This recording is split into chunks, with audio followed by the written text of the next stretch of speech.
We got our first official look at BYU basketball last night. It was Marriott Madness. And yes, that's a title sponsor for their Midnight Madness event. Marriott Madness, brand new Marriott logos on the court.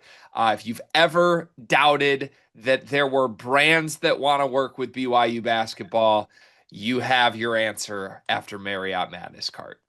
Yeah, honestly, and I love to see it as a Marriott Bon Voyage. I think Bon Voy rewards member. It's good to see that the company's going strong.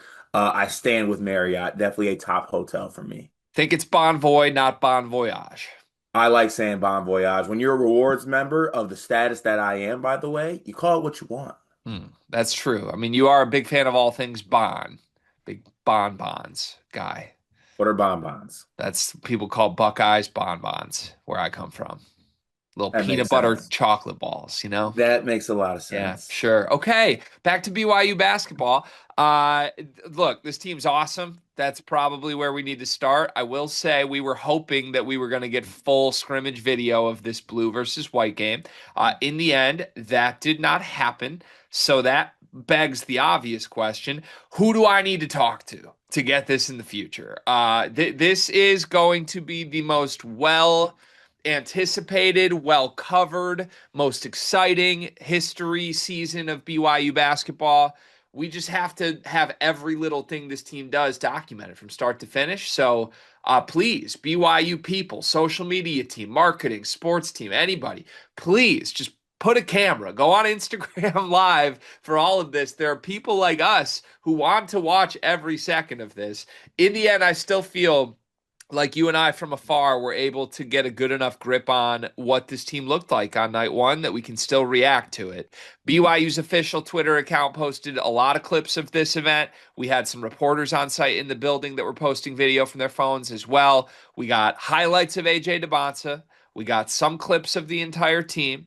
We have Richie Saunders winning the three-point shootout as part of a little duo team that won it. He hit 10 straight threes and plenty more. We should note even though we have no box score and no official footage, we do know that there were multiple players that were out for this, including the big headliner, Rob Wright.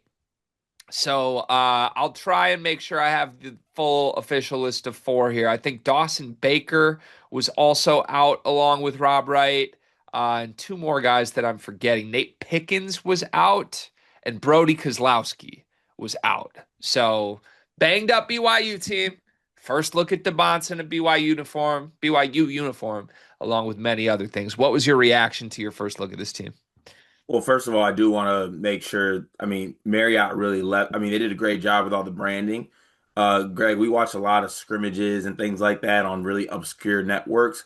I would have paid the $7.99 for Marriott Plus to stream this, and it could have only been one game, and I would have been completely fine. Because to your point, I do think that there needs to be a camera on this team at all times. And you know what?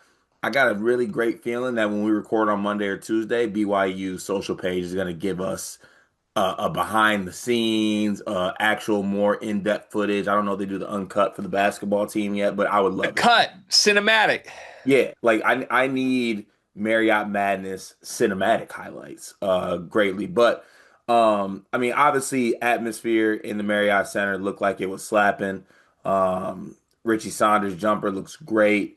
It's just, it's one of those things when even in this setting you get to watch or see what type of players this BYU team has, and even without like Rob Wright and that, and some other players like that, in that whole little Debanza clip, we got some really good stuff from Boscovich in there catching and finishing, some other players running the floor. So I think it's going to be a great year for BYU basketball, and even without probably one of the more not probably one of the more talented players in Rob Wright, the talent is evident on this team, even from the little small little things you get to see here. It looked like BYU fans showed out too. We obviously know this is the most anticipated basketball season in BYU program history. Just seeing AJ DeBonce's entrance and video of that seemed electric and really cool. It also, I think I have this right. I'm pretty sure that Richie Saunders was kind of like the big last awaited star spot. Like you saved the best player for last. And I don't know, that whole dynamic to me was interesting just given it's actually happening now. Like we kind of assumed, okay, Richie's the vet, AJ's the star freshman. They're gonna kind of sacrifice and get along, and it's gonna work. But actually seeing it, even just starting with the introductions last night, it's a reminder to me that like there's a world that having Richie Saunders is the best possible thing for AJ DeBonsa. Like last night wasn't just the AJ show.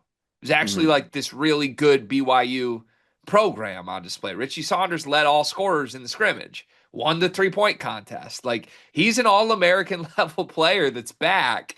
And it was still really cool. Like you had the moment of AJ, you had the account promoting AJ. His step back jumper was going in. Everything looked good. But in a weird way, I compare it to what we're gonna see from like Darren Peterson at Kansas. There's a lot less pressure on AJ DeBonsa at BYU, and I think that's a good thing for the team. And to your point, like for as good as AJ DeBonsa is, we have watched many of star freshmen come in and they have incredible seasons, like incredible seasons. But there's a game. There's a moment where they're not maybe on their game, freshman moment, where even the great freshmen in college basketball have moments where they need someone else to kind of help them out. And it's going to be a massive help that AJ DeBonce is able to look to his left and his right, and he's got a guy who is in his fifth year, fourth year of college basketball, who is a all Big 12 level type player, who's also just demeanor wise and game wise can make things easier on AJ. I think that it's going to be a massive, massive help. And I think we talk a lot about. I'm not saying that Richie could have left or anything like that, but the decision for him to come back combined with Devonta going there and then they do everything else in the transfer portal that they do, it's a testament to, I mean, if you want to say BYU basketball culture, I think they got one or they're trying to establish one with KY at least. Right. Yeah, 100%. So that was kind of my just initial broad from afar takeaway. And I was kind of watching this unfold in real time, right? Like just refreshing my feed, searching BYU, looking for anybody that I knew was in the gym that I could follow and set alerts on to see what was going on. And I don't know, I just kind of watched it progress from like introductions to the 3-point contest to KY addressing the crowd. And as I just took it all in and observed, it felt bigger than AJ DeBonsa. Like obviously there was so much excitement for AJ DeBonsa's debut, but I think I don't know. I think it's a reminder like him choosing this place got so much attention, but this place has a lot more to it than just one player, and I'm excited for the world to see that based on what we saw last night. Let's talk about the basketball results of this a little bit. And like I said, there was a 3-point contest. The Richie Saunders duo won. Then we go basically straight into two different scrimmage segments. We get a 12-minute scrimmage and then an 8-minute scrimmage. And it looked like they tried to do fair teams for the first scrimmage. If I have this correct, the white team had Richie Saunders, Kadeem Umboop, Dom Diamande, Moo Davis, and Kebakeda, which, Richie Saunders, Moo Davis, Kebakeda, you could convince me that's like a loaded team, maybe not exactly fair teams, but you split up Richie and DeBonsa. The other team had DeBonsa, Tyler Bruce, Mihailo Boskovich, Xavion Staten, and Aleksej Kostic, who played pretty good. Mm. Kostic was hitting shots in this. He looked pretty good from what I saw. So, anyways, you split those two up, 12-minute scrimmage, tie game at the end of that, 24-24. Dion, how's your job going? Beginning of the school year, everything's like a little up and down. One of the biggest issues we've had is we can't find any uniforms for our girls' sports teams. Mm, that's a difficult thing to find a solution for. I know damn well all about that because I got a daughter that just turned 2. She's into sports and she's already outgrowing every little piece of sports apparel she had. Thankfully, I know Clara K Creations. Clara K Creations was started by a former high school teacher who quit because it wasn't cost effective to send new twins and a 2-year-old to daycare. She found it easier to make girls' sports apparel than finding it to buy. And I am so thankful that she exists because if we have an old shirt of Murph's that she's outgrown, we can send it in and she takes that piece of apparel that means something and upcycles it into an outfit that Murphy can now wear as she grows up. She makes great stuff. It's honestly kind of like your fullback's wife, Kyle Juszczyk. Is that how you say it? She does that, but honestly, I think Clara Kate's coming for Mrs. Juszczyk's job. I love that. I'm a big Juice guy. Love his wife. Love Claire Kate even more than both of them, though. You can send in your own custom ideas and she will come up with a design. She's just the best. Look up Clara Kate Creations on social media, Facebook, Instagram, and more. Richie Saunders led all scorers with 15. I don't know if that was for both scrimmages combined or just part of it. I believe Kostic had 13. Boscovich had 12. AJ DeBonsa had 5 assists at the end of the night and was operating as the primary point guard with Rob Wright out. So, kind of all over the place in terms of lineups and exactly like what combinations of guys are playing with each other. Sounds like Kadeem Mboop got a lot of love from his performance in these two scrimmages as well. So, good, talented signs from everybody involved here. To the point on Mboop, by the way, 12 points, 9 rebounds, 3 assists. Mm. That's a line that gets your attention, especially in a front court where you're mixing in with Kada and Staten, who have gotten a lot of headlines. So after the first 12-minute scrimmage, which resulted in a tie, I guess they changed teams and put, I think, DeBonsa and Saunders on the same team for the second 8-minute portion of the scrimmage. In that portion of the scrimmage, the team without those guys won. It was Boscovich, Kostic, Mboop, Diamande, and Staten who beat DeBonsa and Saunders, and Kada, and Moo Davis 20-17. How concerning is that to you that for the second portion of the scrimmage, it sounds like they went starters versus bench, and the bench won? Oh, it concerned me more if every starter was actually out there. Sure. And also, to your point, Gregory, maybe you've been saying some other people that are on that bench unit should be starting. Yeah, no, I don't know about any of that group that I just mentioned, though. Boscovich, Kostic, and Boop, Diamande, Staten. I mean, maybe Staten, maybe I mean, Diamande, but you've been a Staten guy. I've been a whole BYU bench guy. I mean, this team's loaded, but I don't love like I thought it was smart from KY to split up the stars for game one. But then I think my interpretation of why would he change this is he watched the first 12 minutes and was like, oh my God, this is gross. Like, this is bad basketball. So then he was like, you know what? We got to get our 5 together. And then he puts the 5 together. No Rob Wright, of course, but the 5 just loses to the bench guys. That's not a great data point to me, but I don't want to Well, overreact. yeah, no, it's not good. It's not good. Like, it can't be interpreted as just like our bench is We as good as our we can't starters. find a way to be like, oh, that's. I mean, look, I will do a little flip side correlation here shortly, but like that is not good. Team with Richie Saunders and AJ DeBonsa should win in any basketball setting, no matter where it's at. I don't care if it's Marriott Madness or it's on AJ's YouTube channel for the chance to get a pie in the face.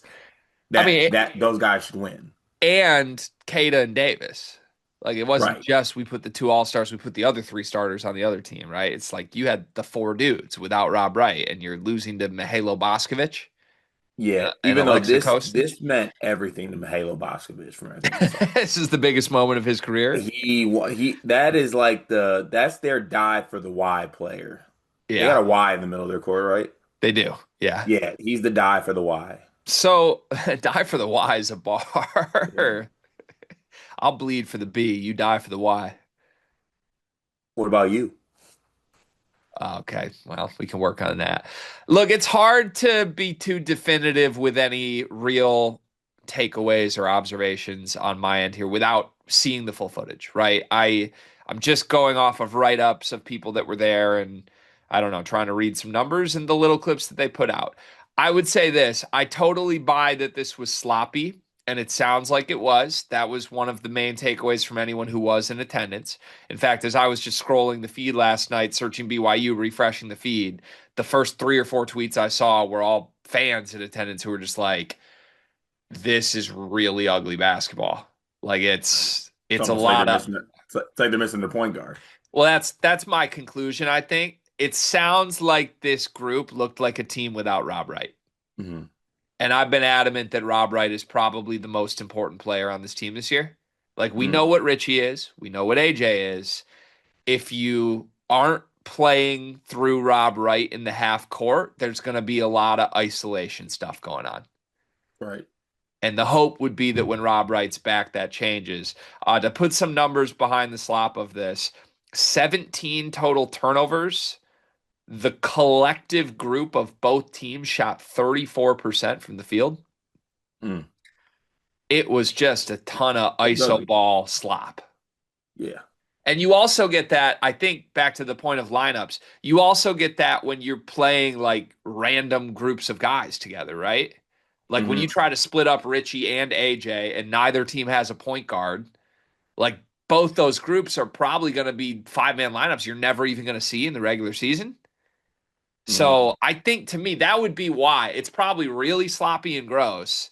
KY's like, we gotta just get a good product on the floor, go to the starters. But that's why I'm so confused that the starters lost to the bench guys when he did that, you know?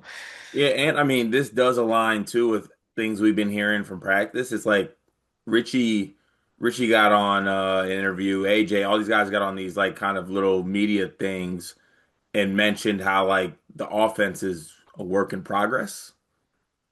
Maybe that played a little bit of a factor into this. I mean, it looked like it was sloppy. KY said this after the game about DeBonta. He does what we ask him to do. Tonight, he had the ball in his hands a lot as a playmaker. I thought he got a little bit tired of doing that.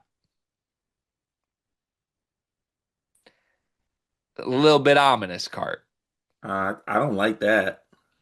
We're 12 minutes into the season talking about how AJ's tired of passing in a We didn't need to secret say it. scrimmage. We didn't need to say that, KY.